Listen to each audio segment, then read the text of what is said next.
ಜಾತಿ ಗಣತಿ ವರದಿಗೆ ಭಾಳಷ್ಟು ವಿರೋಧ ವ್ಯಕ್ತವಾಗ್ತಾ ಇದೆ. ನಮ್ಮ ಜೊತೆ ಮಾತನಾಡಲಿಕ್ಕೆ ಮಾಜಿ ಸಚಿವರು ಮತ್ತು ಶಾಸಕರಾದಂಥ ಗೋಪಾಲಯ್ಯ ಅವರಿದ್ದಾರೆ. ಅವ್ನು ಮಾತಾಡ್ತಾ ಹೋಗ್ತೀನಿ. ಸರ್, ಜಾತಿ ಗಣತಿ ಅನ್ನೋಂಥದ್ದು ಭಾಳ ಹಿಂದಿನಿಂದಲೂ ಕೂಡ ಜಾರಿಗೆ ತರಬೇಕು ಅನ್ನೋಂಥ ಆಗ್ರಹ ಇತ್ತು. ಆದರೆ 10 ವರ್ಷಗಳಾದರೂ ಕೂಡ ಜಾರಿಗೆ ತಂದಿರಲಿಲ್ಲ. ಈಗ ಏಕೈಕಿ ಕ್ಯಾಬಿನೆಟ್ಗೆ ತಂದು ಸಚಿವರಿಗೆ ಅಧ್ಯಯನ ಮಾಡಿ ಅಂತ ಕೊಟ್ಟಿದ್ದಾರೆ. ಅದರಲ್ಲಿ ಇರ್ತಕ್ಕಂಥ ಒಂದಷ್ಟು ಅಂಶಗಳು ಲೀಕ್ ಆಗಿದೆ.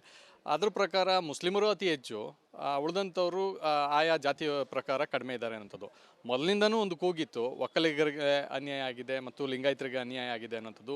ಮನೆಗಳಿಗೆ ಬಂದಿಲ್ಲ ಸಮೀಕ್ಷೆ ಮಾಡಲಿಕ್ಕೆ ಅನ್ನೋಂಥದ್ದು. ಸರ್, ತಮ್ಮ ಪ್ರಕಾರ ಹೇಳೋದಾದರೆ ಇದು 10 ವರ್ಷದ ಹಿಂದೆ ತಯಾರು ಮಾಡಿರ್ತಕ್ಕಂಥ ವರದಿನ 10 ವರ್ಷದ ನಂತರ ಮಂಡಿಸ್ತಕ್ಕಂಥದ್ದು ಈ ರಾಜ್ಯದ ಜನತೆಗೆ ಮಾಡ್ತಕ್ಕಂಥ ದ್ರೋಹ ಅಂತಕ್ಕಂಥದ್ದನ್ನ ನಾನು ಹೇಳ್ತೇನೆ. ಸನ್ಮಾನ್ಯ ಮುಖ್ಯಮಂತ್ರಿಗಳು ತಮಗೆ ಸರ್ಕಾರಕ್ಕೆ ಇನ್ನೂ 3 ವರ್ಷ ಅವಧಿ ಇದೆ. ತಕ್ಷಣ ಇದನ್ನು ಪುನರ್ ಪರಿಶೀಲನೆ ಮಾಡಿ ಹೊಸದಾಗಿ ಜಾತಿ ಗಣತಿಯನ್ನು ಮಾಡಬೇಕು ಅಂತಕ್ಕಂಥದ್ದನ್ನ ಒತ್ತಾಯವನ್ನು ಮಾಡ್ತೇನೆ. ಈ ರಾಜ್ಯದ ಜನತೆಗೆ ಒಕ್ಕಲಿಗರಿಗೂ ಅನ್ಯಾಯ ಆಗಿದೆ, ವೀರಶೈವ ಸಮುದಾಯಕ್ಕೂ ಅನ್ಯಾಯ ಆಗಿದೆ, ಬೇರೆ ಬೇರೆ ಹಿಂದುಳಿದ ವರ್ಗದ ಸಮುದಾಯಕ್ಕೂ ಅದು ಅನ್ಯಾಯ ಆಗಿದೆ, SC/STಗೂ ಅನ್ಯಾಯ ಆಗಿದೆ. ಅದರಿಂದ ತಕ್ಷಣ ಈ ವರದಿಯನ್ನು ರದ್ದು ಮಾಡಬೇಕು, ರದ್ದು ಮಾಡಿ ಹೊಸದಾಗಿ ಮಾಡಬೇಕು ಅಂತಕ್ಕಂಥದ್ದನ್ನ ನಾನು ಒತ್ತಾಯನೂ ಮಾಡ್ತೇನೆ. ಭಾಷೆ ಇದು ಮಾಡದ ಹೋದರೆ ಇಡೀ ರಾಜ್ಯದಲ್ಲಿ ಎಲ್ಲ ಸಮುದಾಯದವರು ಬೀದಿಗಿಳಿಯತಕ್ಕಂಥ ಪರಿಸ್ಥಿತಿ ಬರುತ್ತೆ. ಒಂದು ಗಮನಿಸಿರ್ಬೋದು, ಅವ್ರದ ಪಕ್ಷದ ಶಾಸಕರು ಸಚಿವರು ಎಲ್ಲರೂ ಕೂಡ ವಿರೋಧ ಮಾಡಿದ್ರು. ಆದರೆ ಈಗ ಹೇಳ್ತಾ ಇದ್ದಾರೆ ಯಾವುದೇ ರೀತಿಯಾದಂಥ ವಿರೋಧ ಇಲ್ಲ, ಅಧ್ಯಯನ ಮಾಡೋದಕ್ಕೆ ಕೊಟ್ಟಿದ್ದಾರೆ ಅನ್ನೋಂಥದ್ದು. ಅಂದರೆ ಎಲ್ಲೊಂದು ಕಡೆ ಹೊಂದಾಣಿಕೆ ಆಗಿದ್ರ ಮುಖ್ಯಮಂತ್ರಿಗಳ ಜೊತೆಯಲ್ಲಿ ಅನ್ನೋಂಥದ್ದು. ನೋಡಿ, ಜನ ಬೀದಿಗಳಿದ್ರೆ ಎಲ್ಲ ಶಾಸಕರು ಪಕ್ಷ ಭೇದ ಮರೆತು ಬೀದಿಗೆ ಬರ್ತಾರೆ, ಆ ಪರಿಸ್ಥಿತಿ ಒದಗಿ ಬರುತ್ತೆ. ಸರ್, ಇದರ ಜೊತೆಯಲ್ಲಿ ಪ್ರಮುಖವಾಗಿ ನೋಡೋದಾದರೆ ಒಕ್ಕಲಿಗ ಸಮುದಾಯದ ಒಂದು ಕಡೆ ವಿಭಜನೆ ಆಗ್ತಾ ಇದೆ ಅಂತ. ಯಾಕಂದರೆ ಲಿಂಗಾಯತರ ಸಮುದಾಯದಿಂದ ಈಗಾಗಲೇ ವೀರಶೈವ ಲಿಂಗಾಯತ ಮಹಾಸಭಾದಿಂದ ಸಭೆಯನ್ನು ಕರೆದಿದ್ದಾರೆ. ಎಲ್ಲ ಶಾಸಕರು ಬರಬೇಕು ಅನ್ನೋಂಥದ್ದು, ಪಕ್ಷಾತೀತವಾಗಿ ಹೋಗ್ತಾರೆ. ಒಕ್ಕಲಿಗ ಸಮುದಾಯದಿಂದ ಆ ರೀತಿ ಸೇರ್ತೀರಾ? ಯಾವ ರೀತಿ ಒಗ್ಗಟ್ಟನ್ನು ಪ್ರದರ್ಶನ ಮಾಡ್ತೀರಾ ಇದರ ವಿರುದ್ಧ? ಇದು ಪಕ್ಷಾತೀತವಾಗಿ ಎಲ್ಲರೂ ಒಟ್ಟಿಗೆ ಈ ಸಮುದಾಯಕ್ಕೆ ಅನ್ಯಾಯವಾಗ್ತಕ್ಕಂಥ ಸಂದರ್ಭದಲ್ಲಿ ಬೇರೆ ಸಮುದಾಯಕ್ಕೂ ಅನ್ಯಾಯವಾಗತಕ್ಕಂಥ ಪಕ್ಷದಲ್ಲಿ ನಾವೆಲ್ಲ ಅವರ ಜೊತೆಗಿರ್ತೀವಿ ಅಂತಕ್ಕಂಥ ಮಾತನ್ನು ಕೊಡ್ತೇನೆ. 160 ಕೋಟಿ ಖರ್ಚು ಮಾಡಿದ್ದಾರೆ. ಮತ್ತೆ ಸಮೀಕ್ಷೆ ಮಾಡಬೇಕು ಅನ್ನೋಂಥದ್ದಾದರೆ ಮತ್ತಷ್ಟು ಇನ್ನೂ ಹೆಚ್ಚು ಖರ್ಚಾಗುತ್ತೆ. ಸೊ ಹಾಗಾಗಿ ಯಾವ ರೀತಿಯಾದಂಥ ಇದನ್ನು ಸಜೆಷನ್ ಮಾಡ್ಬೋದು ಸರ್? ಇದು ಹಣದ ಪರಿಸ್ಥಿತಿ ಇದು ಹೇಳೋದಕ್ಕೆ ಬರೋದಿಲ್ಲ. ಈ ರಾಜ್ಯದ ಯಾವುದೇ ಸಮುದಾಯಕ್ಕೆ ಅನ್ಯಾಯವಾದರೆ ಹಲವಾರು ವರ್ಷ ಅವರಿಗೆ ನಾವು ಮೋಸ ಮಾಡೋದ ರೀತಿ ಆಗುತ್ತೆ. ಅದನ್ನು ಈಗಲೇ ಸರಿಪಡಿಸ್ತಕ್ಕಂಥ ಕೆಲಸವನ್ನು ಸರ್ಕಾರ ಮಾಡಬೇಕು ಅಂತಕ್ಕಂಥದ್ದನ್ನ ಒತ್ತಾಯವನ್ನು ಮಾಡ್ತೇನೆ. Thank you. ಇದು ಶಾಸಕರಾದಂಥ ಗೋಪಾಲಯ್ಯ ಅವರ ಮಾತು. ಕ್ಯಾಮ್ ಪರ್ಸನ್ ಮಧು ಜೊತೆ ಚಂದ್ರಶೇಖರ್, ರಿಪಬ್ಲಿಕ್ ಕನ್ನಡ, ಬೆಂಗಳೂರು. ಜಾತಿ ಗಣತಿ ವರದಿಗೆ ಭಾಳಷ್ಟು ವಿರೋಧ ವ್ಯಕ್ತವಾಗ್ತಾ ಇದೆ. ನಮ್ಮ ಜೊತೆ ಮಾತನಾಡಲಿಕ್ಕೆ ಮಾಜಿ ಸಚಿವರು ಮತ್ತು ಶಾಸಕರಾದಂಥ ಗೋಪಾಲಯ್ಯ ಅವರಿದ್ದಾರೆ. ಅವ್ನು ಮಾತಾಡ್ತಾ ಹೋಗ್ತೀನಿ. ಸರ್, ಜಾತಿ ಗಣತಿ ಅನ್ನೋಂಥದ್ದು ಭಾಳ ಹಿಂದಿನಿಂದಲೂ ಕೂಡ ಜಾರಿಗೆ ತರಬೇಕು ಅನ್ನೋಂಥ ಆಗ್ರಹ ಇತ್ತು.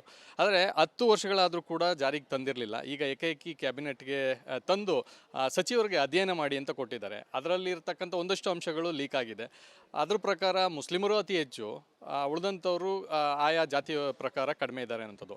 ಮೊದಲಿಂದನೂ ಒಂದು ಕೂಗಿತ್ತು, ಒಕ್ಕಲಿಗರಿಗೆ ಅನ್ಯಾಯ ಆಗಿದೆ ಮತ್ತು ಲಿಂಗಾಯತರಿಗೆ ಅನ್ಯಾಯ ಆಗಿದೆ ಅನ್ನೋಂಥದ್ದು. ಮನೆಗಳಿಗೆ ಬಂದಿಲ್ಲ ಸಮೀಕ್ಷೆ ಮಾಡಲಿಕ್ಕೆ ಅನ್ನೋಂಥದ್ದು. ಸರ್, ತಮ್ಮ ಪ್ರಕಾರ ಹೇಳೋದಾದರೆ ಇದು 10 ವರ್ಷದ ಹಿಂದೆ ತಯಾರು ಮಾಡಿರ್ತಕ್ಕಂಥ ವರದಿನ 10 ವರ್ಷದ ನಂತರ ಮಂಡಿಸ್ತಕ್ಕಂಥದ್ದು ಈ ರಾಜ್ಯದ ಜನತೆಗೆ ಮಾಡ್ತಕ್ಕಂಥ ದ್ರೋಹ ಅಂತಕ್ಕಂಥದ್ದನ್ನ ನಾನು ಹೇಳ್ತೇನೆ. ಸನ್ಮಾನ್ಯ ಮುಖ್ಯಮಂತ್ರಿಗಳು ತಮಗೆ ಸರ್ಕಾರಕ್ಕೆ ಇನ್ನೂ 3 ವರ್ಷ ಅವಧಿ ಇದೆ. ತಕ್ಷಣ ಇದನ್ನು ಪುನರ್ ಪರಿಶೀಲನೆ ಮಾಡಿ ಹೊಸದಾಗಿ ಜಾತಿ ಗಣತಿಯನ್ನು ಮಾಡಬೇಕು ಅಂತಕ್ಕಂಥದ್ದನ್ನ ಒತ್ತಾಯವನ್ನು ಮಾಡ್ತೇನೆ. ಈ ರಾಜ್ಯದ ಜನತೆಗೆ ಒಕ್ಕಲಿಗರಿಗೂ ಅನ್ಯಾಯ ಆಗಿದೆ, ವೀರಶೈವ ಸಮುದಾಯಕ್ಕೂ ಅನ್ಯಾಯ ಆಗಿದೆ, ಬೇರೆ ಬೇರೆ ಹಿಂದುಳಿದ ವರ್ಗದ ಸಮುದಾಯಕ್ಕೂ ಅದು ಅನ್ಯಾಯ ಆಗಿದೆ, SC/STಗೂ ಅನ್ಯಾಯ ಆಗಿದೆ. ಅದರಿಂದ ತಕ್ಷಣ ಈ ವರದಿಯನ್ನು ರದ್ದು ಮಾಡಬೇಕು, ರದ್ದು ಮಾಡಿ ಹೊಸದಾಗಿ ಮಾಡಬೇಕು ಅಂತಕ್ಕಂಥದ್ದನ್ನ ನಾನು ಒತ್ತಾಯನೂ ಮಾಡ್ತೇನೆ. ಭಾಷೆ ಇದು ಮಾಡದ ಹೋದರೆ ಇಡೀ ರಾಜ್ಯದಲ್ಲಿ ಎಲ್ಲ ಸಮುದಾಯದವರು ಬೀದಿಗಿಳಿಯತಕ್ಕಂಥ ಪರಿಸ್ಥಿತಿ ಬರುತ್ತೆ. ಒಂದು ಗಮನಿಸಿರ್ಬೋದು, ಅವ್ರದ ಪಕ್ಷದ ಶಾಸಕರು ಸಚಿವರು ಎಲ್ಲರೂ ಕೂಡ ವಿರೋಧ ಮಾಡಿದ್ರು. ಆದರೆ ಈಗ ಹೇಳ್ತಾ ಇದ್ದಾರೆ ಯಾವುದೇ ರೀತಿಯಾದಂಥ ವಿರೋಧ ಇಲ್ಲ, ಅಧ್ಯಯನ ಮಾಡೋದಕ್ಕೆ ಕೊಟ್ಟಿದ್ದಾರೆ ಅನ್ನೋಂಥದ್ದು. ಅಂದರೆ ಎಲ್ಲೊಂದು ಕಡೆ ಹೊಂದಾಣಿಕೆ ಆಗಿದ್ರ ಮುಖ್ಯಮಂತ್ರಿಗಳ ಜೊತೆಯಲ್ಲಿ ಅನ್ನೋಂಥದ್ದು. ನೋಡಿ, ಜನ ಬೀದಿಗಳಿದ್ರೆ ಎಲ್ಲ ಶಾಸಕರು ಪಕ್ಷ ಭೇದ ಮರೆತು ಬೀದಿಗೆ ಬರ್ತಾರೆ, ಆ ಪರಿಸ್ಥಿತಿ ಒದಗಿ ಬರುತ್ತೆ. ಸರ್, ಇದರ ಜೊತೆಯಲ್ಲಿ ಪ್ರಮುಖವಾಗಿ ನೋಡೋದಾದರೆ ಒಕ್ಕಲಿಗ ಸಮುದಾಯದ ಒಂದು ಕಡೆ ವಿಭಜನೆ ಆಗ್ತಾ ಇದೆ ಅಂತ. ಯಾಕಂದರೆ ಲಿಂಗಾಯತರ ಸಮುದಾಯದಿಂದ ಈಗಾಗಲೇ ವೀರಶೈವ ಲಿಂಗಾಯತ ಮಹಾಸಭಾದಿಂದ ಸಭೆಯನ್ನು ಕರೆದಿದ್ದಾರೆ. ಎಲ್ಲ ಶಾಸಕರು ಬರಬೇಕು ಅನ್ನೋಂಥದ್ದು, ಪಕ್ಷಾತೀತವಾಗಿ ಹೋಗ್ತಾರೆ. ಒಕ್ಕಲಿಗ ಸಮುದಾಯದಿಂದ ಆ ರೀತಿ ಸೇರ್ತೀರಾ? ಯಾವ ರೀತಿ ಒಗ್ಗಟ್ಟನ್ನು ಪ್ರದರ್ಶನ ಮಾಡ್ತೀರಾ ಇದರ ವಿರುದ್ಧ? ಇದು ಪಕ್ಷಾತೀತವಾಗಿ ಎಲ್ಲರೂ ಒಟ್ಟಿಗೆ ಈ ಸಮುದಾಯಕ್ಕೆ ಅನ್ಯಾಯವಾಗ್ತಕ್ಕಂಥ ಸಂದರ್ಭದಲ್ಲಿ ಬೇರೆ ಸಮುದಾಯಕ್ಕೂ ಅನ್ಯಾಯ ಆಗತಕ್ಕಂಥ ಪಕ್ಷದಲ್ಲಿ ನಾವೆಲ್ಲ ಅವರ ಜೊತೆಗಿರ್ತೀವಿ ಅಂತಕ್ಕಂಥ ಮಾತನ್ನು ಕೊಡ್ತೇನೆ. 160 ಕೋಟಿ ಖರ್ಚು ಮಾಡಿದ್ದಾರೆ. ಈ ಮತ್ತೆ ಸಮೀಕ್ಷೆ ಮಾಡಬೇಕು ಅನ್ನೋಂಥದ್ದಾದರೆ ಮತ್ತಷ್ಟು ಇನ್ನೂ ಹೆಚ್ಚು ಖರ್ಚಾಗುತ್ತೆ. ಸೊ ಹಾಗಾಗಿ ಯಾವ ರೀತಿಯಾದಂಥ ಇದನ್ನು ಸಜೆಷನ್ ಮಾಡ್ಬೋದು ಸರ್? ಇದು ಹಣದ ಪರಿಸ್ಥಿತಿ ಇದು ಹೇಳೋದಕ್ಕೆ ಬರೋದಿಲ್ಲ. ಈ ರಾಜ್ಯದ ಯಾವುದೇ ಸಮುದಾಯಕ್ಕೆ ಅನ್ಯಾಯವಾದರೆ ಹಲವಾರು ವರ್ಷ ಅವರಿಗೆ ನಾವು ಮೋಸ ಮಾಡದ ರೀತಿ ಆಗುತ್ತೆ. ಅದನ್ನು ಈಗಲೇ ಸರಿಪಡಿಸ್ತಕ್ಕಂಥ ಕೆಲಸವನ್ನು ಸರ್ಕಾರ ಮಾಡಬೇಕು ಅಂತಕ್ಕಂಥದ್ದನ್ನ ಒತ್ತಾಯವನ್ನು ಮಾಡ್ತೇನೆ. Thank you. ಇದು ಶಾಸಕರಾದಂಥ ಗೋಪಾಲಯ್ಯ ಅವರ ಮಾತು. ಕ್ಯಾಮ್ ಪರ್ಸನ್ ಮಧು ಜೊತೆ ಚಂದ್ರಶೇಖರ್, ರಿಪಬ್ಲಿಕ್ ಕನ್ನಡ, ಬೆಂಗಳೂರು. ಜಾತಿಗಣತಿ ವರದಿಗೆ ಭಾಳಷ್ಟು ವಿರೋಧ ವ್ಯಕ್ತವಾಗ್ತಾ ಇದೆ.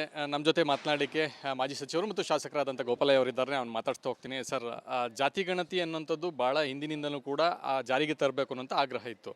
ಆದರೆ 10 ವರ್ಷಗಳಾದರೂ ಕೂಡ ಜಾರಿಗೆ ತಂದಿರಲಿಲ್ಲ. ಈಗ ಏಕೈಕಿ ಕ್ಯಾಬಿನೆಟ್ಗೆ ತಂದು ಸಚಿವರಿಗೆ ಅಧ್ಯಯನ ಮಾಡಿ ಅಂತ ಕೊಟ್ಟಿದ್ದಾರೆ. ಅದರಲ್ಲಿ ಇರ್ತಕ್ಕಂಥ ಒಂದಷ್ಟು ಅಂಶಗಳು ಲೀಕ್ ಆಗಿದೆ. ಅದ್ರ ಪ್ರಕಾರ ಮುಸ್ಲಿಮರು ಅತಿ ಹೆಚ್ಚು, ಉಳಿದಂಥವರು ಆಯಾ ಜಾತಿಯ ಪ್ರಕಾರ ಕಡಿಮೆ ಇದ್ದಾರೆ ಅನ್ನೋಂಥದ್ದು.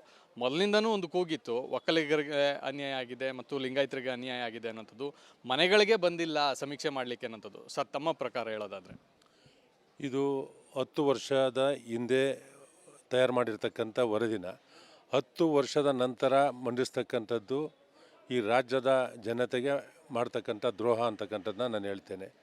ಸನ್ಮಾನ್ಯ ಮುಖ್ಯಮಂತ್ರಿಗಳು ತಮಗೆ ಸರ್ಕಾರಕ್ಕೆ ಇನ್ನೂ 3 ವರ್ಷ ಅವಧಿ ಇದೆ.